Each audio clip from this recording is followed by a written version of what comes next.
నమస్కారం. లక్ష్మి చెప్పే కథలకు స్వాగతం. వీణులతో వీక్షించటానికి సిద్ధం కండి. ప్రియ సఖులు, ఇప్పుడు మనం ప్రముఖ సీనియర్ రచయిత్రి శ్రీమతి పోలా ప్రగడ రాజలక్ష్మి గారు రచించిన బంగారు కెరటాలు ధారావాహిక నుండి 8వ భాగం వినేద్దామండి. బలరామూర్తి ఇంటికొచ్చేసరికి కృష్ణవేణి ఎదురొచ్చి, ఊరి వ్యవహారాలన్నీ పూర్తయ్యాయా, ఇల్లు ఇప్పటికి కనిపించిందా అంది. అవన్నీ చూసుకోకపోతే ఎలా? 5-6 నెలలు ఊళ్ళో లేవుగా. నువ్వేమో వ్రతాలు నోములు వీటిలో మునిగిపోయేవాయిను అన్నాడు. మీది బాహికం, నాది ఆముష్కికం. మీది ఆ కృషి, నాది ఈ కృషి. ఎవరం ఏ కృషి చేసినా మొత్తం ఫలితం ఇద్దరికీ కలిసే కదా. నా వ్రతాలు మీకోసం, మీ శ్రమ సంపాదన నా కోసం అంది. అవునులే, ఆనాడే తాళి కట్టిన నాడే ప్రమాణం చేశానుగా, ధర్మేచ అర్థేచ కామేచ నాతి చరామి అని. ప్రమాణం చేయకపోయినా నేను అలాగే ఉంటున్నాను అంది. నువ్వు నాకు ప్రత్యేకం చెప్పాలా కృష్ణ, నాకు తెలీదా? కష్టాలే పడ్డాము, సుఖాలే రుచి చూసాము, ఏదో ఇంతవరకు ఇలా లాక్కొచ్చేసాము అంది. నిజమే కృష్ణ, మధ్యలో ఎన్ని కోపతాపాలు, పౌరుషాలు, పట్టుదలలు ఎన్నొచ్చినా అన్నింటినీ అధిగమిస్తూ వస్తాయండి. భార్యాభర్తలన్నాక ఎన్నో వస్తాయి, కానీ అవన్నీ శాశ్వతంగా ఉండిపోకూడదు. శాశ్వతంగా మిగిలిపోయేది దాంపత్య అనుబంధమే. ఇదొక పవిత్రమైన స్నేహం. అవును కృష్ణ, నీ స్నేహం దొరకటం నా జీవితంలో ఒక అదృష్టం. అది మీ ఒక్కరి అదృష్టమేమీ కాదు, నాదిను. ఆ రోజు విద్యా వివేకాలున్న భర్త కావాలి అని మిమ్మల్ని ఎన్నుకున్నాను. నా నిర్ణయం సరైందని ఇప్పటికీ రుజువవుతూనే ఉంది. తెలివి అందం రెండూ ఉండి వాటితో నన్ను కట్టిపడేసి నన్ను తన కనుసన్నల్లో తను చెప్పినట్లు వినేలా నడిపించే భార్యనే చేసుకోవాలనుకున్నాను నేను కూడా అన్నాడు. ఆహా, అయితే అలాంటి అమ్మాయినా చేసుకోకపోయారా అంది చిరుకోపంతో. చేసుకున్నానుగా. కృష్ణమణి పకాలను నవ్వింది. బలరామూర్తి ఆమె నవ్వులో శృతి కలిపాడు. రామసీతను చూస్తూ ఉంటే నీ చిన్నప్పుడు జ్ఞాపకం వస్తోంది. అచ్చు ఆ వయసులో ఇలాగే ఉండేదానివి నువ్వు. నీ అందము తెలివి అన్నీ వచ్చాయి దానికి. మీలాంటి మంచితనము నిదానం ఉన్న విద్యావంతుడు దొరికితే మళ్ళీ ఆ ఇద్దరు మనిద్దరిలా అంది. నా చదువు ఒక పెద్ద చదువా? అప్పటికి అదే గొప్ప. మెట్రికులేషన్ అంటే మాటలా అంది. కానీ బహుశా మన సీతకు ఏ బియ్య కుర్రాడినో చూడాలి, చదువుకున్న వాడిని చూడాలి అంటే అన్నాడు. ఇంకా చూడటం ఏంటి, నేను ఇప్పటికే ఒక కుర్రాడిని చూసుంటేను. మరి చెప్పవేం కృష్ణ, ఎవరు? మన పెద్దల్లుడు లేడు, అతని బంధువు. పేరు సత్యం. బిఏ చదువుతున్నాడు. సన్నగా పొడుగ్గా ఉంటాడు. 20కి అటో ఇటో అంది. ఓ, ఆ అబ్బాయా, నేను చూశాను. మన రామసీతకు ఈడు జోడు బాగుంటుంది అన్నాడు. అమ్మయ్య, మీకు నచ్చినట్టే కదా, ఎక్కడ కాదంటారో నేను భయపడ్డాను. ఎందుకు కాదంటాను కృష్ణ? పై 3 అమ్మాయిల విషయంలోనూ జరిగింది అదే కదండి. పెద్దదానికి ఆ పెళ్లి చేయటం మీకు నచ్చలేదు. 2వ దాని సంబంధం, 3వ దాని సంబంధం నాకు నచ్చలేదు. ఏదో మనసులు సరిపెట్టుకున్నాం అంతే, అవునా కాదా? కాదనటం ఎందుకు, కానీ ఇది కుదిరితే రామసీత పెళ్లి విషయంలో మాత్రం మనం ఇద్దరం ఒకే రకంగా ఆలోచించామనొచ్చు అన్నాడు. కుదిరితే ఏమిటండి, కుదిరినట్లే. మొన్న మధ్య లక్ష్మీదేవమ్మ వాళ్ళ ఊరెళ్ళానా, నీళ్ళక్కన చెరువుకు వెళ్తే ఆ కుర్రాడు చెరువులో స్నానం చేస్తున్నాడు. గడ్డం పట్టుకుని అడిగాను, బాబు మా రామసీతను చేసుకుంటావా అని. అతని కోపంతో వేసా వాళ్ళ ఇంటికి వెళ్ళిపోయాడు అంది. మరి కుదిరిందంటావేమిటి? పూర్తిగా వినండి. హత్తెరి, నలుగురు ఉండగా ఆవిడ నన్ను అలా అడుగుతుందా అని చిందులేసట. వాళ్ళ నాన్నగారు కేకలేసి, అడిగితే తప్పేమిటి? అయినా ఆ పిల్లకి ఏమి లోటు, బంగారపు బొమ్మలా ఉంటుంది. ఎంతో ఒద్దికైన పిల్ల, చక్కగా పెంచారు వాళ్ళ అమ్మ నాన్నను అన్నారట. దాంతో ఆ కుర్రాడికి మాట్లాడలేదుట. వాళ్ళ బంధువు శేషమ్మ గారు లేరు, ఆవిడ చెప్పారు. నీ చేదస్తం బాగానే ఉంది, అంత మాత్రం నా కుర్రాడు ఒప్పేసుకున్నట్టేనా? అబ్బా, ఇంకా ఉందండి, అంతటితో కాలేదు. 4 రోజుల క్రితం మన రామసీత లక్ష్మీదేవమ్మ ఇంటికి వెళ్ళిందా. సాయంత్రపు నీరెండల్లో చెరువులో స్నానం చేసి తడి బట్టల్లో వస్తోందిట. ఆ అబ్బాయి చూశాట. మన లక్ష్మీదేవమ్మ ఇంటి ఎదురుగా ఉన్న వాళ్ళ అబ్బాయి కనకయ్య లేడు, ఇతనీడు వాడే. అతన్ని అడిగాడట, రామసీత అంటే ఈ అమ్మాయేనా? బాగానే ఉందే, నాకు ఇస్తామంటున్నారు అన్నట్ట. అబ్బో, నువ్వు చాలా విషయాలు సేకరించావే, బాగుంది. ఆ అబ్బాయికి నచ్చి వాళ్ళు ఒప్పుకుంటే ఓ 1000 ఎక్కువైనా ఖర్చు పెట్టి చేసేద్దాం. అయితే నేను చదువుకుంటాను, నాకు ఇప్పుడే పెళ్ళొద్దు అంటోందిగా అది అన్నాడు. దాని మొహం, చదువుకోవచ్చు, డిగ్రీలు సంపాదించవచ్చు, కానీ జీవితంలో తగిన భర్తను సంపాదించుకోవటం కష్టం అండి స్త్రీకి అంది. ఆ మాటే పురుషుడికి వర్తిస్తుందండి కృష్ణవేణి గారు. నిజమే, అది అదృష్టమే. మరి ఆ అదృష్టం దొరికినప్పుడు దాన్ని వదులుకోకూడదు, చేయి జారిపోనీయకూడదు. మరైతే నెమ్మదిగా అమ్మాయికి చెప్పి చూడు. నేను ఆ ప్రయత్నంలోనే ఉన్నా అంది కృష్ణవేణి. రోజు కూతుర్ని దగ్గర కూర్చోబెట్టుకుని ఆ మాట ఈ మాట చెప్పటం అలవాటు కృష్ణవేణికి.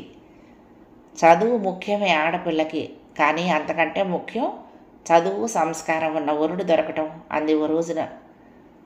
జీవితంలో ఏదో సాధించాలనే ఆశయం పట్టుదల ఉండాల్సిందే, కానీ అవి నెరవేరాలంటే కాపురంలో ప్రశాంత వాతావరణం ఉండాలి, పురుషుడికైనా స్త్రీకైనా అని చెప్పింది మరొక రోజున. అందంగా బ్రతకాలి, బ్రతుకుని ఓ పండుగలా మలుచుకోవాలి.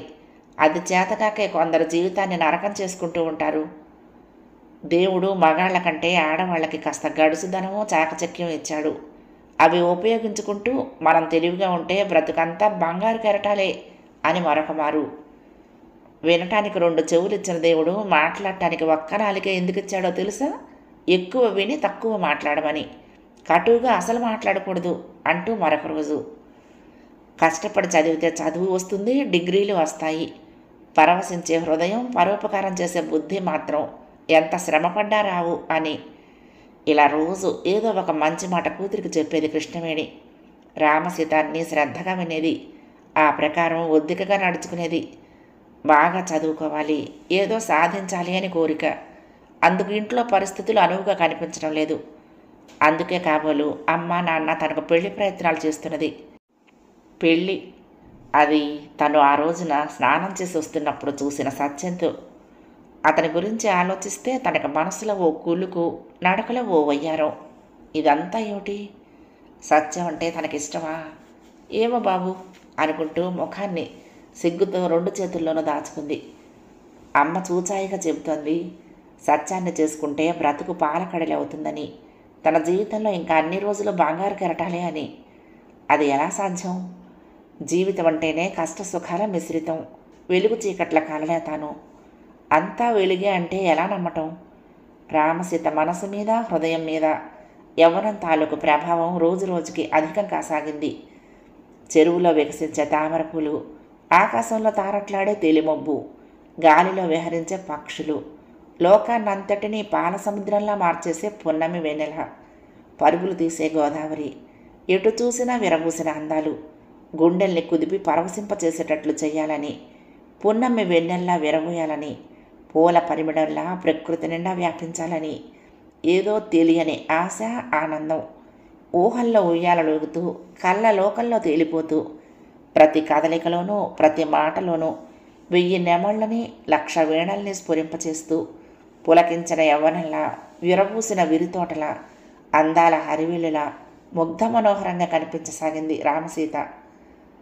రామసీతకు సత్యానికి పెళ్లి నిశ్చయమయ్యాక ఒకరోజు వసంత పౌర్ణమి నాడు లక్ష్మీదేవమ్మ పెద్దల్లుడు జానకరామయ్య తన దగ్గరకు వచ్చి ఓ మారు కనిపించమని సత్యానికి కబురు చేశాడు. ఆ సంగతి రామసీతకు తెలియదు. చుక్కల్లో చందమామలాగా పెరట్లో పూలతీగల మధ్య పచారులు చేస్తోంది. చామంతులతో చెమ్మచెక్క, విరజాజులతో ఒప్పుల కుప్ప ఆడుకుంటోందో, ఆనందిస్తోందో. మనసంతా కాబోయే వరుడి మీదే. ఊహల్లోనూ ఊపిరిలోనూ అతనే. తనకి అతను నచ్చాడు, తనని మెచ్చాడు. తను అతను వెన్నెల కోనేరులో, పంచమి చంద్రుడి లాంటి తెల్లని పడవలో, బంగారు కెరటాల మీద తేలిపోతూ అలా అలా. వీధి తలుపు చప్పుడయింది. రామసీత, చూడమ్మా ఎవరొచ్చారో, వెళ్ళి తలుపు తీయి అన్నారెవరో. కలల లోకం నుంచి ఈ లోకంలోకి వచ్చింది. వెళ్ళి తలుపు తెరిచింది. ఎదురుగా తన తలపుల్లోని జాబిల్లి ఓర చూపుతో ఒద్దికగా చూసింది. అతను చిరునవ్వు కనిపించేలా పెదవి కదిపి కదపకుండానే కళ్లతో పలకరించాడు. పద్మాల్లాంటి రామసీత కళ్ళు విరితూపులై అతన్ని పరవశింపచేశాయి. ఇద్దరి మనసుల్లోనూ వెన్నెల జల్లులు, ఇద్దరి హృదయాల్లోనూ బంగారు కెరటాలు. పున్నమి జాబిలు నవ్వింది. అల్లరి కోయిలకు అంది. ఇద్దరి హృదయాలు సంతోషంగా వినిపించే సన్నాయి పాటతో శృతి కలిపి నవ్వుల తలంబ్రాల్ని వర్షించాయి. సిగ్గుతో తల వంచిన ఆ ఇద్దరి శిరస్సుల మీద. జీవితంలో సంతోషాలు సరదాలు ఎలా వరిస్తాయో కష్టాలు కూడా వెంబడిస్తాయి. ఏ టైం వచ్చినప్పుడు ఆ పరిస్థితికి తలవగ్గాల్సిందే మానవ జీవితాలు. వింత వింత అలజడులకు ప్రతి ఒక్కరూ అనుభవజ్ఞులే. రామసీత పెళ్లి ఎంత వైభవోపేతంగా జరిగిందో అందరి హృదయాల్లోనూ ముద్ర వేసుకుంది. నూతన దంపతుల్ని చూసి బంధుమిత్రులు ఎంతో ఆనందించారు. ఇంకా చదువు పూర్తి కాలేదు. 16 రోజుల పండుగ కాకుండానే కాలేజీకి వెళ్ళాడు సత్యం. రామసీత పెళ్లి జరిగిన ఇంట్లో అలంకరించిన అందాలు వచ్చిన బంధువులు ఇంకా వెళ్ళనే లేదు. కృష్ణవేణి అనారోగ్యంతో మంచమెక్కింది. పెద్ద కూతురు లక్ష్మీదేవమ్మ, రెండో కూతురు మాణిక్యాంబ తమ భర్తలతోటి వెళ్ళిపోయారు. భద్రకాళి మాత్రం రామసీతకు తోడుగా ఉండిపోయింది. కృష్ణవేణి రామసీతను పిలిచి తన మంచం మీద కూర్చోమని ఆప్యాయంగా తలనిమిరి, నీకు తగ్గ భర్తను తీసుకురాగలిగాము. అతని మనసు తెలుసుకుని మసలుకో. నీ కాపురం బంగారు కెరటాలుగా చూసిన వాళ్ళు అనుకోవాలి. తెలివైనవాడు, మంచివాడు. అతనితో నువ్వు ఆనందంగా గడుపుతూ ఉంటే చూసే అదృష్టం ఉందో లేదో అని కళ్ళనీళ్లు పెట్టుకుంది కృష్ణవేణి. అలా అనుకోకమ్మా, నీకు పెళ్లి పనుల వలన బడలిక కలిగింది కానీ అనారోగ్యం కాదు. తల్లి వెన్నురాస్తూ అంది రామసీత. అందరికన్నా చిన్నపిల్లవైనా అక్కయ్యలు నా మాట ప్రకారం పెరగలేదు. నువ్వు నేను చెప్పిన మాటల్లా విని తెల్లారగట్ల లేచి సంగీతం నేర్చుకున్నావు. అటు భాగవతంలో పద్యాలు కంఠస్థం చేశావు. నీకు 4 శతకాల్లో పద్యాలు వచ్చాయి. ఇటు ప్రపంచ జ్ఞానము వస్తుంది. భక్తిపరంగా మనసుకు ఒక సుస్థిరమైన ఆలోచన ఉంటుంది అంది కృష్ణవేణి. నువ్వు దేవుడి దగ్గర కూర్చొని చక్కని పాటలు పాడతావు. అవన్నీ నాకు కంటతా వచ్చేశాయమ్మా అంది తల్లితో. ఇంతలోనే బలరామమూర్తి వచ్చి నవ్వుతూ, రామసీత, నీకు దీపావళి గ్రీటింగ్స్ పంపాడు అల్లుడు అని పట్టుకొచ్చి అందించాడు. నవ్వుతూ కొంచెం సిగ్గుపడుతూ తండ్రి దగ్గర నుండి అందుకుంది రామసీత. ఎంత సరదా అయినవాడు అల్లుడు చూసావా అని కృష్ణవేణి దగ్గరకు వచ్చి అన్నాడు. అన్నీ బాగానే ఉన్నాయి. పెళ్లిలో మంచి పట్టు వస్త్రాలు బరంపురవి కొనిస్తే అవి రేషన్ సిల్క్ అని వదిలేసి వెళ్ళాడు అంది బాధగా కృష్ణవేణి. ఏదో చిన్నతనం, ఎవరో బంధువులు చెప్పుంటారు. అతను అలాంటి వాడు కాదు. మన అమ్మాయి కాపురానికి వెళ్ళాక చూడు అతన్ని ఎలా మార్చేస్తుందో అన్నాడు బలరామమూర్తి. నాన్నగారు, వాళ్ళ పెద్ద వదిన గారు మునుగుడు పుల్ల చెప్తూ ఉంటే నేను విన్నాను. నన్ను పిలిచి అడిగారు, మీ వాళ్లకు చెప్పు మంచివి కొనిమ్మని అని. నేను కొంచెం నవ్వి, మంచివే కొన్నారు మా నాన్నగారు, మీరు నా మాట నమ్మండి, వాళ్ళ మాట నమ్మొద్దు అని చెప్పాను. పోనీ డబ్బు ఇచ్చేయమని మేము కొనుక్కుంటాం అన్నారు. సరే అని తాలూపాను అంది రామసీత తండ్రితో. ఆ మునుగుడుపుల్లో ఆ అడ్డం కాస్త తీరుద్దాము, వాళ్ళిద్దరినీ ఒకటి చేద్దామంటే వాళ్ళ నాన్నగారు ఒప్పుకున్నారు కాదు. మనమా పెద్దవాళ్ళమయ్యాము అన్నాడు బలరామమూర్తి. సరే, సంక్రాంతి పండగకి పిలిచి అతనికి నచ్చినట్లు చేద్దాం అంది కృష్ణవేణి. వీధిలో నుంచి ఎవరో పిలిచారు, కరణంగారు ఉన్నారా అని. వస్తున్నాను అంటూ వీధిలోకి వెళ్ళాడు, పై మీద కండువా తులిపి వేసుకుంటూ. సాయంకాలం అయింది, దేవుడి దగ్గర దీపం పెట్టమ్మా, అరికెల లీటర్ వెలిగించు అంది కృష్ణవేణి రామసీతతో. బిలబిలమంటూ రామసీత స్నేహితులు కమల, శేషమ్మ, అమ్మాజీ, మంగ వచ్చారు. పెళ్లి హడావుళ్ళ మాట్లాడుకోవటం కుదరనే లేదు. నీకొచ్చిన బహుమతులు పట్టుచీరలు చూడటానికి వచ్చాం అన్నారు. రామసీతకు స్నేహితురాళ్లను చూసేటప్పటికీ మనసు ఆనందంతో నిండిపోయింది. అత్తయ్య గారు మంచం మీద పడుకున్నారే ఈవేళటప్పుడు అమ్మాజీ అడిగింది. కొంచెం ఒంట్లో నలతగా ఉందమ్మా. అమ్మమ్మ వాళ్ళు ఏం చేస్తున్నారు అంది కృష్ణవేణి. శివాలయానికి వెళ్ళారు, వచ్చేటప్పుడు మీ ఇంటికి వస్తామన్నారు అంది అమ్మాజీ. 4 రోజులైంది దేవాలయానికి వెళ్ళి. కాళ్ళు నొప్పులు, నడవలేకుండా ఉన్నాను అంది కృష్ణవేణమ్మ. మీరు రండర్రా అంటూ బీరువా గదిలోకి తీసుకువెళ్ళింది రామసీత. ఏమిటే ఇన్ని వెండి సామాన్లు వచ్చాయి? గంధం గిన్నెలు, కుంకుమ భరణలు, ప్లేట్లు, గ్లాసులు. ఒక అరంతా వెండి సామాను చూసి ఆనందపడిపోయారు. ఇంకా పట్టుచీరలు చూపించింది. అక్కయ్యలు, మామయ్యలు, మా అమ్మగారి స్నేహితురాండ్రు, మా మేనత్తులు పెట్టినవి అంటూ రంగురంగులు చూపించింది. ఆ లైట్ ఇటు చూపించు, ఈ నెమలి కంఠం రంగు నీకు చాలా బాగుంటుంది అంది శేషు. అది మావారి సెలక్షనే, మా అత్తవారు పెట్టారు అంటూ మురిసిపోతూ చూపించింది రామసీత. ఏమే ఈ చీర చూసే మురిసిపోతున్నావు? మీ ఆయన్ని చూసినంత ఆనందంతోనూ అని చలోక్తి విసిరింది మంగ. రామసీత భుజంతో స్నేహితురాలి భుజాన్ని కొడుతూ, కంగారు పడకు, తొందరలోనే నీకు వస్తాడు మొగుడు అంది. అందరూ గొల్లును నవ్వారు. ఇల్లంతా సందడితో నిండిపోయింది. సరదాగా హాల్లో బల్ల ఉయ్యాల ఊగుదామే అంది అమ్మాజీ. దాంతో అంతా హాల్లో ఉయ్యాల బల్ల మీదకు చేరారు. పాటలు, కూని రాగాలు, చేలోక్తులు, నవ్వులతో ఇల్లంతా సందడి చేశారు. రామసీత అత్తవారింటికి వెళ్తే ఎలాగండి మనం ఈ ఇంట్లో ఉండటం అంది భర్తతో కృష్ణవేణమ్మ. బలరామూర్తి నవ్వుతూ, నువ్వు అత్తవారింటికి వస్తే మీ అమ్మ ఎలా ఉంది? కూతురు అల్లుడు చిలక గోరింకల్లా వస్తూ వెళ్తూ ఉంటారు, అది ఆనందం. పెళ్ళయ్యేదాకా ఎలాగండి అంటూ గొడవ చేశావు, ఇప్పుడు ఇలా ఆలోచిస్తున్నావు. అబ్బబ్బా, మీ ఆడవాళ్ళకు ప్రతిదీ సమస్యగా ఆలోచిస్తారు అన్నాడు బలరామూర్తి. అవునవును, మీ మగవాళ్ళకి భార్య ఏం చెప్పినా వేళాకోళంగా ఉంటుంది. అసలు సంస్కృతంలో ఒక సూక్తి ఉంది, ఎప్పుడైనా విన్నారా అంది. ఇప్పుడు చెప్పి వింటాను. స్త్రీలకు సూక్ష్మగ్రహణ పారిణిత శక్తి ఎక్కువ, అందువల్ల మేము అవస్థపడుతున్నాం, అది మీ ఆడవాళ్లతో అన్నారు బలరామూర్తి గారు. ఇద్దరూ కిలకిలా నవ్వారు. వాళ్ళ మాటలకు వాళ్లే. రామసీతకు అంతా అర్థమైంది. రేపు తన అత్తవారింటికి వెళ్తే తాను తన భర్త ఇలా ప్రేమగా ఉండాలి, అమ్మ నాన్నగారు ఉన్నంత అన్యోన్యంగా ఉండాలి అనుకుంది. అమ్మా, మీలా దంపతులు ఉంటే లోకంలో ఏ సమస్యలు ఉండవు అంది. కృష్ణవేణమ్మ నవ్వేసింది. అందరూ పెళ్ళైన కొత్తల్లో బాగానే ఉంటారే, ఇల్లు కట్టుకున్నప్పుడు, పిల్లల పెళ్లి చేసేటప్పుడు ఒకరి ఆలోచన మరొకరికి నచ్చక దెబ్బలాడుకుంటారు, అలుగుతారు, వాదించుకుంటారు. ఒకరు చేసిన పని మరొకరికి నచ్చదు. కొంతమంది ఇళ్లల్లో మగాడి మాట నెగ్గుతుంది, కొన్ని ఇళ్లల్లో ఆడవారి మాట నెగ్గుతుంది. ఎవరో ఒకరు సర్దుకుపోకపోతే కాపురాలు సజావుగా సాగవు. నేను మీ నాన్నగారు దెబ్బలాడుకున్నాం ఎన్నోసార్లు, అక్కయ్యల పెళ్ళిళ్ళకు కూడా. పెద్దక్క లక్ష్మీదేవమ్మ పెళ్ళి నా పట్టుదల వల్లే అయ్యింది. మాణిక్యాంబ అక్క పెళ్ళి మీ నాన్నగారి పట్టుదల వల్ల అయ్యింది. ఏదో తుమ్ముకున్నా చిరంజీవి అనుకోవాలి. కొంతమంది కాపురాలైతే ఆస్తులు అంతస్తుల కోసం దెబ్బలాడుకొని కోర్టులో విడాకుల వరకు పోతాయి. తెల్లవారితే పేపర్లో ఎన్ని సంగతులు చెప్తున్నాము అంది. తల్లి మాటల్లోనూ నిజం గ్రహించిన రామసీత దాంపత్య జీవితంలో ఒడిదుడుకులు తప్పవు అనుకుంది. అమ్మా, వెంకటేశ్వర్లు మావయ్య వచ్చాడే. రామసీత సంతోషంతో ఒక్క కేక పెట్టింది. రారా తమ్ముడు అంటూ మంచం మించి లేచి కూర్చుంది కృష్ణవేణి, సరిగ్గా సర్దుకుని కూర్చుంటూ. పడకుర్చీ తీసుకొచ్చి తల్లి మంచం దగ్గర వేసింది రామసీత. మంచినీళ్ళు పట్టుకురామ్మా అన్నాడు వెంకటేశ్వర్లు. వెండి గ్లాస్తో మంచినీళ్ళు తెచ్చిచ్చింది. అంతా కులాసంగా ఉన్నారా అడిగింది కృష్ణవేణి. ఆహా, అంతా బాగున్నాము. మద్రాసులో నారాయణమూర్తి ఎల్ఐసిలో ఉద్యోగం వచ్చి వెళ్ళాడు. పెరంబూరులో ఇల్లు అద్దెకు తీసుకున్నాడు.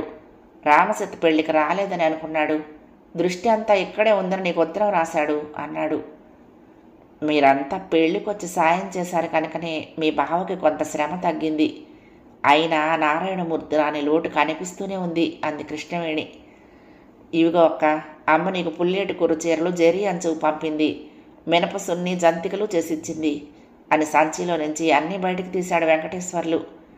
బలరామూర్తి లోపలికి వస్తూనే, బావా ఎప్పుడు వచ్చితివి అంటూ పాండవ విజయాల్లో పద్యం అందుకున్నాడు. మీకన్నా ముందుగా నేను వచ్చి తిని ఇప్పుడు నీవు వచ్చితివి అంటూ వెంకటేశ్వర్లు చేలోక్తి జవాబు చెప్పాడు. ఏమిటి, అన్నీ మీ అక్కకేనా మాకేమైనా తెచ్చావా అంటూ మినపసున్ని తీసుకుని తినసాగాడు బలరామూర్తి. అసలు అనారోగ్యం ఏంటి? అరెరే, బాగా చిక్కిపోయావక్క, మంచం దిగటం లేదా బాధగా అడిగాడు. మందులు వాడుతున్నాను, ఈ ఆయుర్వేదం మందులకు పచ్చం చేయాలి. ఎలా అయినా శరీరం వాతాన పడింది, రాత్రిళ్ళు అన్నం తినటం లేదు అంది. అమ్మా రామసీత, మావయ్యకి భోజనం ఏర్పాటు చెయ్యమ్మా అన్నాడు బలరామూర్తి. కాళ్ళు కడుక్కుని మావయ్య, అన్నీ రెడీ అంది రామసీత. మీ మావయ్య భోజనం భీముడి పట్టు సరిపడా ఉండేవా అన్నాడు బలరామూర్తి. ఊరుకోండి, మా తమ్ముడికి దిష్టి తగిలేను, అలాంటి మాటలు అనకండి అంది కృష్ణవేణి. భోజనాలు అయ్యి తీరిగ్గా పళ్ళెంలో తమలపాకులు తీసుకుని సున్నం రాసుకుని వేసుకుంటూ, ఏమోయ్ వెంకటేశ్వర్లు, మీ అందరి ధర్మమా అని ఇంగ్లీషు వాళ్ళని మన దేశం నుంచి తరిమేశారు. ఇంకేం మన పరిపాలన వచ్చింది, ఏమిటి సంగతులు అన్నాడు బలరామూర్తి. ఎలా అయినా పిఠాపురం రాజా వారి కరణీకం నీది, సుంకాలు కట్టేది ఇంగ్లీషు వాళ్ళకి, ఆ ఇబ్బంది మీకు పోయింది కదా అన్నాడు వెంకటేశ్వర్లు. మరే ప్రజాప్రభుత్వం వచ్చింది, మన దేశాన్ని మనం బాగు చేసుకోవాలి అన్నాడు బలరామూర్తి. కాటన్ దొర ఎప్పుడో గోదావరి ఆనకట్ట కట్టాడు, నీకు ఆ పని చెయ్యాలన్న ధనం ఏది? మన దేశాన్ని కొంత తురుష్కులు కొల్లగొట్టారు, దేవాలయాలు పడగొట్టారు, మిగతాది ఇంగ్లీష్ వారు దోచేశారు. టంగుటూరి ప్రకాశం గారు ముఖ్యమంత్రిగా మన ఆంధ్రుల గొప్పతనాన్ని చాటాలి అన్నాడు బలరామూర్తి. ఇంకా మనకి పదవులు దెబ్బలాటలు మొదలయ్యాయి బావా, ఢిల్లీ నుంచి గల్లీ దాకాను. ఆంధ్రపత్రికలో న్యూస్ చూస్తూనే ఉన్నావుగా అన్నాడు వెంకటేశ్వర్లు. ఒరే తమ్ముడు, చాగంటి శేషయ్య మావ ఎలా ఉన్నారా? రచనలు ఇంకా చేస్తున్నారా అంది కృష్ణవేణి. దుర్గేశ నందినో నవాబు నందినో ట్రాన్స్లేషన్ చేశారుగా, ఇప్పుడు ఆంధ్రుల చరిత్ర రాస్తున్నారు. దుర్గేశ నందిని సినిమాగా తీశారు కదా అన్నాడు. ఆయన సాహిత్యంలో చేసిన కృషి చాలా గొప్పది. నాచన సోముని గురించి ఎంత బాగా రాశారా అంది కృష్ణవేణి. ఆయన కపిలేశ్వరపురం జమీందారు దగ్గర ఠాణేదారుగా ఉండటం వలన బాధ్యతలు ఎక్కువై ఆయన అనుకున్నంత కృషి చేయలేకపోతున్నారు అన్నాడు వెంకటేశ్వర్లు. మరి నువ్వు ఆనాడు కాంగ్రెస్ మూమెంట్లో అంత కష్టపడి తిరిగావు, జెండా పుచ్చుకుని, నీకే పదవి రాలేదా అడిగాడు బలరామూర్తి. ఉపవాసాలు, జైలుకు వెళ్ళటం మా వంతు. పదవులు అలంకరించేవారు వాళ్ళ చుట్టూ చేరి ఆశ్రయించిన వారు కనుక వారికి లభిస్తాయి. మాలాంటి వాళ్లకు కూడు గుడ్డకి కరువు లేకుండా బ్రతికితే చాలు, పదవులు తంట దేవుడు ఎరుగు అన్నాడు వెంకటేశ్వర్లు. పొద్దుపోయింది, ఇక పడుకోండి, మడత మంచాలు వాల్చి పక్క వేశాను అంది రామసీత. మావయ్య తెల్లారి గట్ల లేచి కాళహస్తీశ్వర శతకంలో పద్యాలు పాడాలి అనటంతో అందరూ నవ్వుకుంటూ విశ్రాంతి తీసుకున్నారు. కృష్ణవేణమ్మకు అనారోగ్యం తగ్గలేదు సరికదా, రాత్రిళ్ళు తిండి లేక నీరసంగా ఉంటుంది. ఆయుర్వేదం మెల్లగా పనిచేస్తుందని, ఇంగ్లీష్ మందులు వాడటం మంచిదని పొరుగురు నుండి ఇంగ్లీష్ మందులు వాడటం మొదలుపెట్టారు. పచ్చం లేదు, ఏం లేదు, అన్నీ తినొచ్చును, రాత్రిళ్ళు అన్నం కూడా తినొచ్చును అని చెప్పారు డాక్టర్ చలపతి గారు. వెంకటేశ్వర్లు, ఇంకో 4 రోజులు ఉండరా? మీ బావ ఊరు పనులని ఎక్కడికో అక్కడికి వెళ్తూ ఉంటారు అంది తమ్ముడితో కృష్ణవేణి. అలాగే ఉంటానక్క, నాకు వెళ్ళాలని లేదు. రామసీత చిన్నపిల్ల, భద్రకాళి ఉంటానని, మళ్ళొక 1 వారం రోజుల్లో వస్తానని, భ్రమరాంబ సూర్యకుమారి తండ్రి కోసం బెంగ పెట్టుకున్నారని చెప్పి వెళ్ళింది కదా, అది వచ్చాక నేను వెళ్తాను. నాకేం ఉద్యోగమా బాధ్యతలా ఏమీ లేదు. మీ మరదలు పుట్టింటిని వదిలి రాదు. శేషయ్య మావయ్య ఏం ఇబ్బంది పడతాడో అని తమ్ముళ్ళను పెంచి పెద్ద చేసింది. పరిస్థితిని బట్టి ఆలోచిద్దాం అన్నాడు వెంకటేశ్వర్లు. లేదనో పోతుందనో ఎవరైనా వస్తారనో భయం లేదు. గాదెలు నిండా ధాన్యం, పెరట్లో కూరలు. బంధువులు వచ్చారంటే ఆనందపడి ఎదురు వెళ్ళి కావలించుకొని ఇంట్లోకి తీసుకురావటం అలవాటు. వెళ్తాము అంటే కాలు చెప్పులు దాచేసేవారు పిల్లలు. వచ్చి వాళ్ళ దగ్గర కూర్చొని కథలు చెప్పించుకొని వింటూ, తమకున్నవన్నీ చూపిస్తూ నవ్వుతూ హాస్యాలాడుకుంటూ కాలాన్ని క్షణాల్లాగా గడిపేయటమే. కష్టం వచ్చినా సుఖం వచ్చినా అందరూ కలిసి బ్రతికేయటమే. అంగబలం అర్ధబలం ఉన్న రోజులవి. చీకు చింత ఏ కోసాన లేదు. పహాలతో పడవ ప్రయాణం చేయటమే. నీటి మీద పడవ కుదుపు లేదు. కులుకుతూ ప్రయాణం అలవాటు. అందుకే ముసలివాళ్ళు రహదారి పడవలో రాజమండ్రికి అణా ఇచ్చి ఒక గది రిజర్వ్ చేసుకునేవారు. ఏమిటో రాను రాను మనిషి సాయం పోతోంది. డబ్బు సాయమే అంతా. ఇంటి నిండా గంపెడు పిల్లలు, పాడి పంట, ఇల్లు లక్ష్మీ కళతో ఒలికిపోతూ ఉండేది. ఆనాటికి ఈనాటికి ఎంత తేడా వచ్చిందక్క అన్నాడు వెంకటేశ్వర్లు. కృష్ణవేణి అన్నీ విని నవ్వుతూ, మా చిన్నతనాల్లో బంగారం పెట్టుకొని కంటే కాసుల పేరు వడ్డాణంతో గృహరాణిలాగా అందరికీ తలొక పని పురమాయిస్తూ చూడముచ్చటగా ఉండేవాళ్ళం. దొంగతనాలు భయాలు ఎరగం. ఎప్పుడు వీధి తలుపు తీసే ఉండేది. ఆడపిల్లలకు అక్షరం ముక్క రావాలి అనేవారే కానీ పెద్ద చదువులు ఎందుకు, ఉద్యోగాలు చేయాలా, ఊళ్ళేళ్ళాలా అనేవారు. ఇప్పుడు అది చూస్తున్నాము. గృహలక్ష్మి పత్రిక, కేసరి గారు నడుపుతున్న ఆంధ్రపత్రిక, వీరేశలింగం గారు నడుపుతున్న పత్రిక, స్త్రీల కోసం మందాకిని అన్నీ తెప్పించి చదువుతున్నాను. రామసీతకి అన్నీ చదవమని చెప్పి చదివిస్తున్నాను. పెరట్లో తోట పని అన్నీ నేర్పాను. చక్కగా నా దగ్గర సంగీతం నేర్చుకుంది అంది కృష్ణవేణమ్మ సంతోషంగా తృప్తిగా కూతుర్ని చూస్తూ.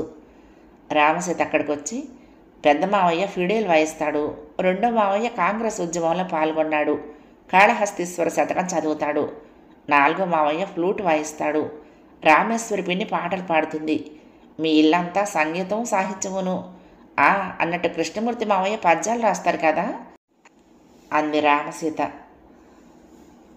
అవును, మేమంతా పండగలు వస్తే అంతా కలిసేవాళ్ళం. పనస తొనలు తింటూ పాటలు పాడుతూ ఇల్లంతా సందడి చేసేవాళ్ళం. అటువంటి సంస్కారం మన ఇంట్లో పుట్టడమే ఒక అదృష్టం అంది కృష్ణవేణమ్మ. భద్రాచలం రాముణ్ణి తలుచుకుంటూ లక్షనామం చేస్తూ, బియ్యం రామనామంతో ఏరాను, అవి భద్రాచలం పంపించండి అని కృష్ణవేణి భర్త బలరామూర్తిని అడిగింది. అలాగే, ఎవరైనా వెళ్తుంటే పంపిద్దాము. 1,00,000 రామనామం బియ్యం ఏరటం ఒక అదృష్టం. నీ ఓపికకి మెచ్చుకోవాలి. ఆ రాముడే ఎవరినైనా పంపిస్తాడేమో చూద్దాం అన్నాడు బలరామూర్తి. బావా, నువ్వు నిత్యం హనుమాన్ చాలీసా చదువుతావు కదా, ఆ ఆంజనేయ స్వామిని స్మరించావంటే వెంటనే నీ పని అయిపోతుంది అన్నాడు వెంకటేశ్వర్లు చలోక్తిగా. రామసీత అక్కడికి వచ్చి, మా నాన్నగారు ఏటా రామకళ్యాణం చేస్తారు కదా, నా పేరు పెట్టింది కూడా అందుకే కదా, నిజంగానే నిదర్శనం కనిపిస్తుంది, చూస్తూ ఉండు అని మేనమామతో పందెం కట్టింది కళ్ళు తిప్పుతూ. అమ్మా, అదేం విచిత్రమో కానీ శ్యామలమ్మ గారింటికి వాళ్ళ అక్కయ్య బావ వచ్చారట భద్రాచలం నుంచి. గుళ్ళో నా ఫ్రెండ్ చెప్పింది. గుడికి వెళ్ళొచ్చిన రామసీత తల్లితో అంది. అలాగా, కాస్త వివరాలు కనుక్కుందు, వారు వెళ్ళేటప్పుడు పంపిద్దాము. ఒకసారి ఓపిక చేసుకుని వాళ్ళ ఇంటికి వెళ్ళి వారిని చూసి వస్తాను. కాస్త చెయ్యి పట్టుకుందు కానీ రేపు వెళ్దాం అంది కృష్ణవేణమ్మ. ఆ మర్నాడు రామసీత సాయంతో కృష్ణవేణమ్మ శ్యామలమ్మ గారింటికి వెళ్ళింది. మా అక్కగారు గాయత్రీదేవి అని పరిచయం చేశారు. నమస్కారం అండి అని ఆ గాయత్రీమూర్తిని చూడగానే పాదాభివందనం చేసింది. నిలువున ఆమెను పరిశీలించింది. పెద్ద బొట్టు, ముఖంలో చిరునవ్వు, తల నిండా జడలు కట్టిన జుట్టుతో ఎప్పుడో ఎక్కడో చూసినట్టుంది అంది కృష్ణవేణి.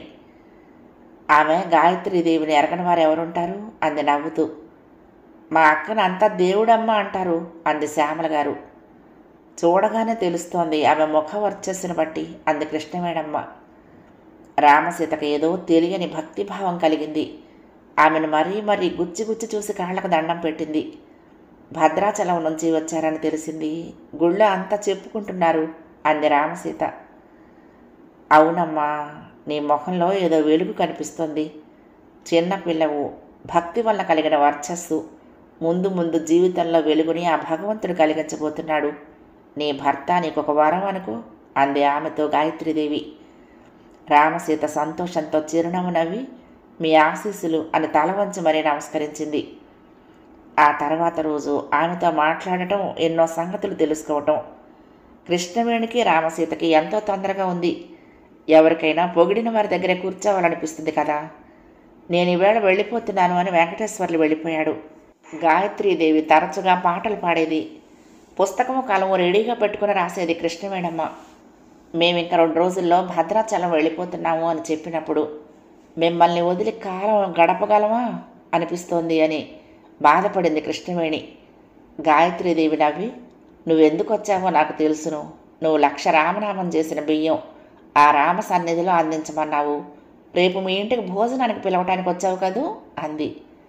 కృష్ణవేణి ఆశ్చర్యచకితే అలా ఆమె ముఖంలోకి చూసి, అవును, మీరన్నది నిజమే, వస్తారు కదూ భక్తితో చేతులు జోడించింది. వస్తున్నాను. నాకు రేపు మీ ఇంట్లో అభ్యంగన స్నానము, భోజనము, నూతన వస్త్రాలను అందామె. తథాస్తు, మీరన్నది నిజం అంది కృష్ణవేణి. అనుకున్న ప్రకారం గాయత్రీదేవి వచ్చింది. తలస్నానం అని ఎందుకన్నానో తెలుసా? నా వీపు మీద లీలగా శేషతల్పసాయి కనిపిస్తున్నది. అది మా పుణ్యం కొద్దీ మాకు లభించింది అంది ఆ రోజున గాయత్రి. కృష్ణవేణి, రామసీత ఆమె వీపు మీద ఉందని ఎలా తెలుసును అని అయినా చూద్దామని పరిశీలనగా చూశారు. నిజమే, పెన్సిల్ స్కెచ్ గీసినట్టుగా ఉంది. ఒళ్ళు జలతరించింది. స్తంభంలో ఉన్నాడని ప్రహ్లాదుడు అనలేదా? నూతన వస్త్రాలిచ్చి రామనామం చేసిన బియ్యం ఇచ్చి పంపారు. నమ్మాలో నమ్మకూడదో వారి వారి ఆత్మజ్ఞానాన్ని బట్టి ఉంటుంది మరి అనుకున్నారు అంతాను. ఊరంతా వింతగా చెప్పుకున్నారు. మొత్తానికి కొన్నాళ్ళు సత్కాలక్షేపం జరిగింది అని బలరామమూర్తి కృష్ణవేణమ్మతో అన్నాడు. అంతా భగవంతుడి లీల అని సరిపెట్టుకున్నారు. 8వ భాగం సమాప్తం. ప్రియ సఖులు, ఈ కథ మీకు నచ్చితే తప్పకుండా లైక్ చేయండి, షేర్ చేయండి, కామెంట్ చేయండి, సబ్స్క్రైబ్ చేసుకుని నన్ను ఎంకరేజ్ చేయండి. ఉంటానండి. ప్రేమతో లక్ష్మి, కృష్ణాతీరం దుర్గమ్మ సన్నిధానం. నమస్తే.